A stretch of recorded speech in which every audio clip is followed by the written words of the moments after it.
Good day. Itong pag-aaral pong ito ay focus doon sa the function of the church. Especially during this pandemic, we will focus more on how can the church adapt para maging effective pa rin siya in bringing the people back to God.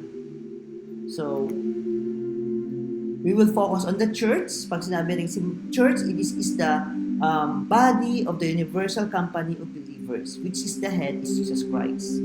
So, is bilang simbahan, so lahat ng mananampalataya, regardless of your denomination, you are part of one church, one body. At our head is Jesus. Now, since the Bible po, nagkaroon po ng church sa Establishment Church of Jesus Christ, may mga pagkakataon that the church is gathered together like in Jerusalem. At may mga pagkakataon din na they are scattered all over the world. So especially nung nagkaroon ng persecution sa Israel, so nagkalat ang lahat ng mananampalataya, the body of Christ is scattered all over the world.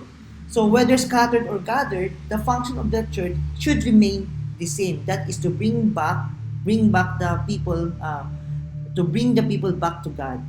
Okay? Although magbabago siguro ng anyo, but still, isa pa rin yung objective ng simbahan. So, in this study po, we will focus more on the functions of the church. Paano mo masabi na isang simbahan ay nagagawa niya ang kanyang tungkulin. Despite po sa mga problema, katulad po ngayon, we are in the middle of the pandemic with the new normal, na kailangan natin i-meet. So to begin po, there's a long history of Mission Eccelsiology, no? From 2,000 years ago until today. Pero we'll just focus since 1910 at we'll just go through with them. We'll not discuss them in detail. Okay? Like for example, in 1910, mission was from the west to the east. So yung mga west countries like the USA are sending missionaries to the countries in the east like the Philippines and China. 1928, they defined yung mayroong young church, mayroong old church, at iba yung tungkulin ng bawat isa, iba yung function ng bawat isa. In 1938, they all agreed na everywhere is the mission field. Kahit yung West, part na rin siya ng mission field. So, nagbago na yung pananaw ng mundo. I mean, yung mga Kristiyano ng time na to. Moving forward to 1952, Mission Day, sabi nila, the mission of reaching out the people is a mission of God at hindi ito mission ng church lang. God talaga ang mission, may-ari nito at ang mga simbahan ay ginagamit na ng Diyos para ipadala ang mga sila para sa mission field. Now, in 1958, sinabi ito, maliit man yung church or malaki, it should be part of a mission. A missionary church dapat sila. Okay? At dyan na buo yung partnership. Kahit malaki lang church o maliit yung church, there's some partnership that the purpose is ultimately to win people back to the Lord. During naman sa Second Vatican Council, so, na-define dito na light of the nations and to the nations. So, ang punto lang nito, ibig sabihin dito ay God is a missionary God. So, God's people are a missionary people. So, hindi lang church ang missionary, pati na rin ang bawat tao. So, yun ang history ng mission. And throughout this history, na-define nila yung mga function ng church. So, 1947, si Whitby, sabi niya, kirigma or the proclamation to others that Jesus is Lord. So, that's kirigma, the first function of the church. Second is koinonia, nang ibig sabihin ay fellowship. 1950, Hawking Jack, sabi niya, nagdagdag siya ng diaconia, sabi niya, it means service. The Good Samaritan or the least of these my brethren. So isang simbahan daw, para maging effective, dapat meron din siyang service na ginagawa sa kanyang community. In 1952, nadagdag na rin yung martyria at sabi dito, you shall be my witness to tell the truth. Okay? So from 1952 until 1980, itong apat na to, yun talaga yung paragang nangingibabaw na function of the church. Ibig sabihin, ang simbahan can be an effective church, hindi dahil sa madami siyang taong pumata na madaming attendees, kundi ang isang simbahan, malaman mong effective siya kung nagagawa na yung apat na ito. So moving to 1991, sabi ni Charles Van Eugen, the missionary church emerges when its members increasingly participate in the church being in the world through koinonia, kirigma, diakonia, and marturia. So itong apat na to, kapag palaging ginagawa ng mga miyembro ng isang lokal na simbahan, ibig sabihin daw, ang simbahan nagiging missionary. So yan po ang history ng Mission Eccelsiology at kung saan nanggaling yung functional term na pag-aaralan natin sa topic na ito.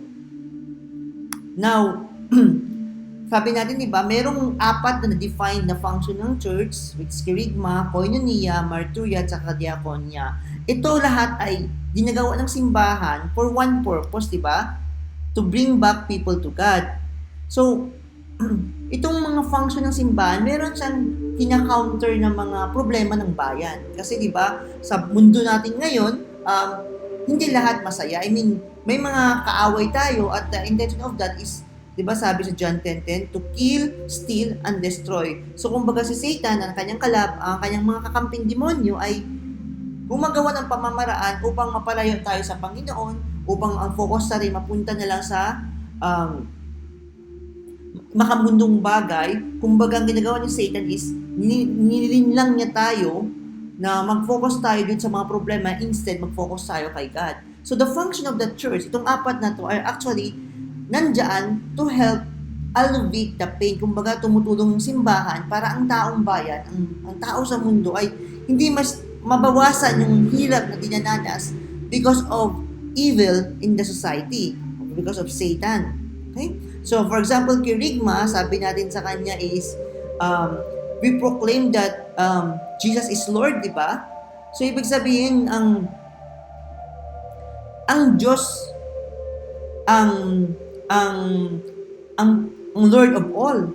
Pag siya ang Lord of all, ibig sabihin hindi mo dapat tinataas yung mga pansarili o mga makasariling gusto mo sa buhay. So, for example, kung lahat ng tao ay matuwid, yung corruption po maiiwasan.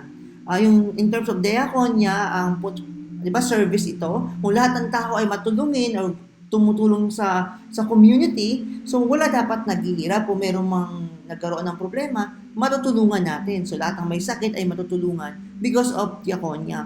Koinonia, so ito naman yung fellowship, di ba? Mahal natin yung bawat isa, kung gaano tayo minahal ng Panginoon. So ibig sabihin, lahat ng tao pantay-pantay ang pagtingin, we see the value in every people. So yung mga racism na problema, yung mga palakasan system, mawawala yan. Okay? Yung marturia naman is to be the witness to the truth. So yung mga conspiracy theory, mawawala yan. So if you can look carefully, itong mga functions of the church are really helping the community na mabawasan yung hapdi or yung dinadanas na sakit because of the evil in the world, evil in the community. Now, pag nagawa ng isang simbahan itong function of the church, magagawa na yung, kumbaga, yung purpose ng simbahan, that is to bring people back to God.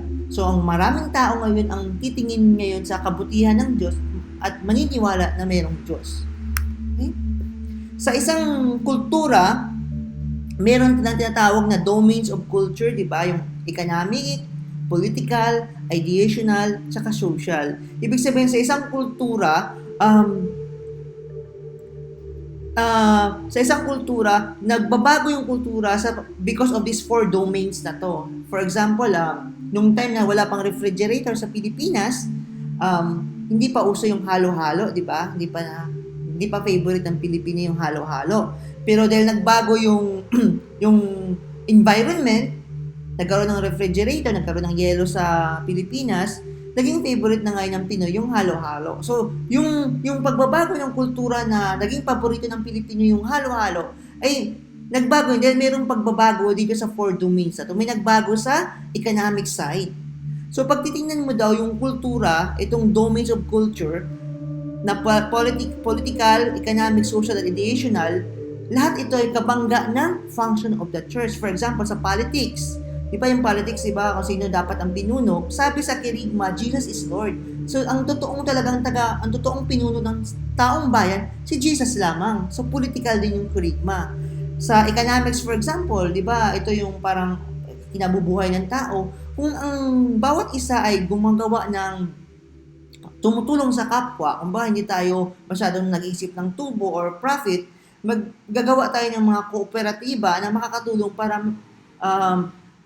lahat ng tao ay magkaroon ng sapat na pagkain. Koinonia, yung social part naman, dahil mayroong part ka ng fellowship, the family of God, everyone belongs to one another. So, kumbaga kabangga niya. Okay? Yung idea, ito yung sa isipan, ito yung mga ideology. Okay? So, kapag ang katotohanan ang yung pinapasaliwalat or pinapatunayan, so, may marturya yon. You are a witness of the truth.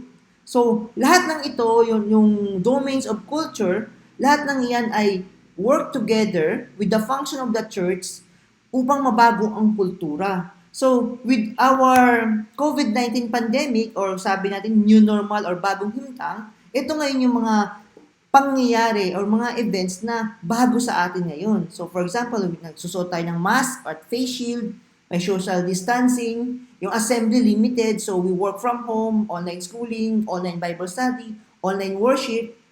Tapos yung mga essentials na lang ngayon, bawal na ngayon yung mga tawag ito, mga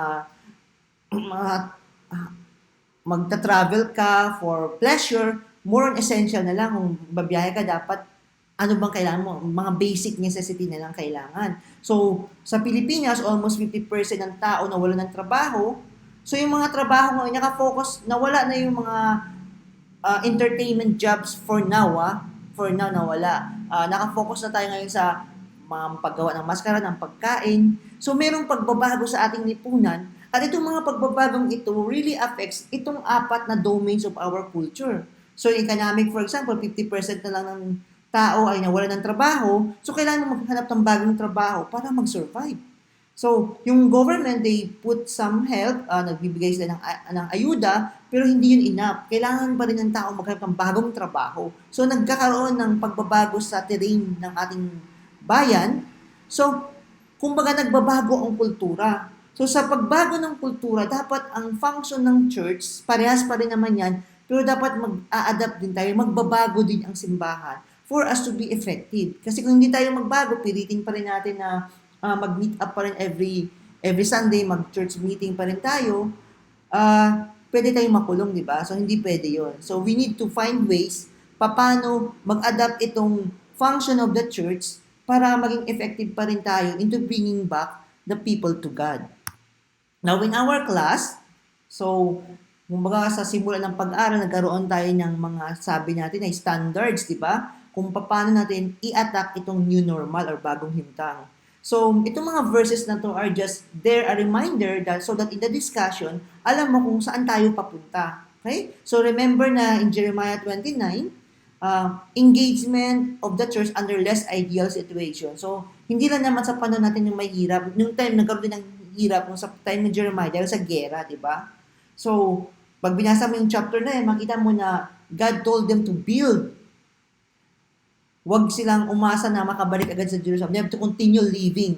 So, ibig sabihin, sa harap, sa mukha ng pagbabago, kailangan din tayo mag-focus doon sa ano bang pwede natin gawin. Huwag tayong palaging mag-dwell in the past. In Matthew 16:18, sabi dito, the church is always in offense and can't be defeated.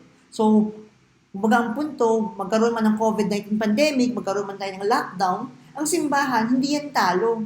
So, bilang leaders of the church, kailangan natin maintindihan ano ba yung pwedeng gawin ng simbahan to move forward. Okay? So, Mark 1:1, it's a political statement. Okay? John 3:17, we don't condemn ano man nangyayari sa mundong ito. So, in the discussion na napag-usapan namin doon sa online class, lumabas doon na bilang mga leader ng simbahan, we should be able to respect yung ating mga expert. Kasi sabi nga nila, yung mga pastor, expert yan sa Bible, pero yung mga pastor, hindi naman yan nag-aral ng about sa virus, hindi naman tayo expert sa medical field. So, pag sinabi ng mga eksperto sa medical or sa health expert na dapat susuot tayo ng mask, dapat may social distancing, dapat susunod tayo kasi sila yung expert doon.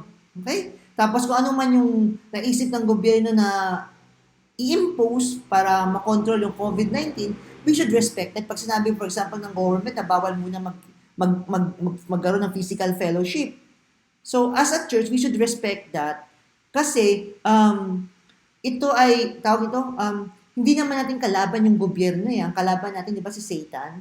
And sabi ng mga verses na to, sabi sa usapan ay, hindi naman talo yung simbahan.